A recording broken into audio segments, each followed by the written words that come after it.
I don't want some strange people coming into our kids' schools and pushing propaganda on them. I mean, they're not even adults and they're asking them to make decisions that are going to harm their bodies and impact their entire lives. It's not okay. That is a really harmful view to have about trans people and not true at all. Oh no, I'm talking about the US military. Queer people are fantastic. So this TikTok by Check for Moon is amazing because look at Tulsi Gabbard doing exactly what this TikTok is making fun of. A lot of college campuses have become indoctrination centers for this destructive brand of feminism, so-called feminism. Now, there's, as one example, incoming students who are going to Princeton University, one of the Ivy Leagues. They receive a handout when they arrive that includes a quote unquote primer on trans inclusive feminism. And it states with authority that there's no room for debate on what they state is trans women are women, and that there are, quote, no ifs, ands, or buts about it, end of quote.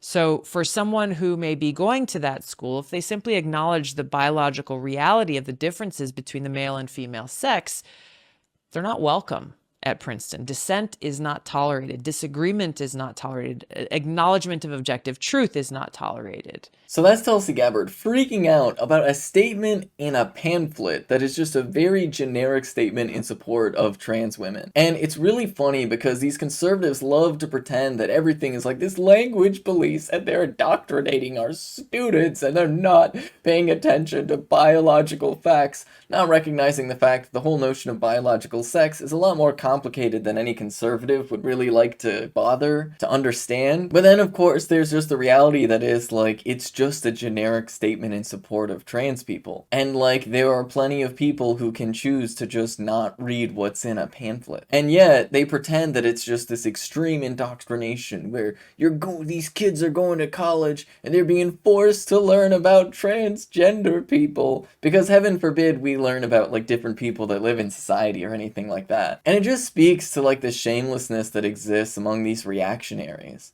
Because even though Tulsi Gabbard runs around trying to pretend to be a progressive, like, at the end of the day, she is just a hateful bigot and has decided to make being a transphobe a core part of her career as a politician, which on its own level is just really weird and pathetic. And she also claims to be anti-war as part of her campaign, but really what material actions is she doing to actually help any type of real anti-war effort? Because if you were a big anti-war candidate that was really concerned about children being indoctrinated in schools or colleges, well then golly gee, maybe you should take a look at the fact that military recruiters recruit people right out of high school. I mean, I for one was recruited out of high school. I joined the military when I was like 17. And there's a big problem in that because I unfortunately had to learn that the United States aren't the good guys the hard way. That's kind of exactly the point, isn't it? One of the reasons why the military spends so much money on movies and video games and recruitment is because they want to get people when they're very young before they really realize what the United States is out doing in the world. Before they really grow up and recognize the fact that the United States military is not an organization that preserves freedom or protects democracy or anything like that,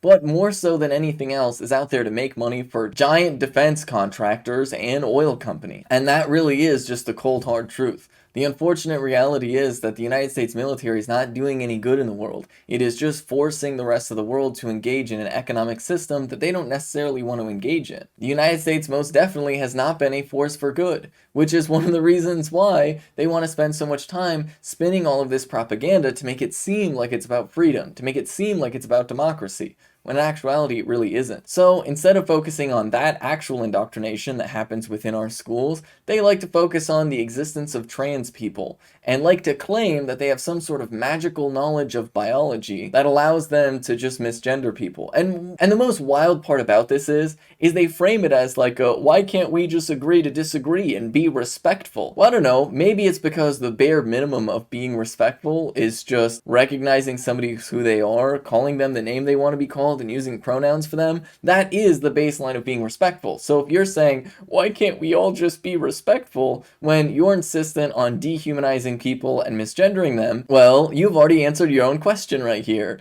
because you have decided to be a transphobic weirdo, and instead of just being like a regular person about anything, you've decided to let your hatefulness consume your entire interaction with other people and define the way that you perceive reality. I mean, seriously, if you're out here thinking that this is some sort of mass indoctrination, like, how disconnected from reality do you have to be? Something about transphobia really has the ability to just melt away people's brains in a way unlike any other. Because sure, there might be people that might not understand things or might accidentally misgender people and stuff like that, but golly gee, is it really strange when somebody makes all of their entire existence just focused on the existence of trans people and hating them. And there's more than one instance of people just completely demolishing their own careers and reputations because they just cannot get rid of their obsession with trans people. And so yeah, Tulsi Gabbard, I hate to break it to you, but nobody is indoctrinating people to be trans, and no one is forcing you to be a morally decent person. But to suggest that you can agree to disagree when you just have a bigoted position and are being hateful towards people is really, really silly. And that in and of itself is one of the ways in which these weirdos dehumanize trans people, because they don't view trans people as human beings worthy of consideration. When they say agree to disagree and be respectful to each other, they're excluding trans people from that entire conversation. And they're saying, oh no, well, all the people that aren't transgender, let's agree to disagree. All the people that aren't trans, let's be respectful to each other. But of course, those trans people over there, they're not really deserving of any of the respect or anything like that. And so even the idea of agree to disagree when it comes to the existence of trans people is in and of itself an attempt at dehumanizing and delegitimizing trans people. So don't buy that. It's just nonsense that is intended directly to appeal to centrists who want to sound and feel smart without being too controversial, and in actuality is an attempt among these extreme right-wingers to normalize their weird transphobic hatred. So yeah, don't worry about whether or not you seem reasonable to these transphobic weirdos. Their interest is not in being reasonable.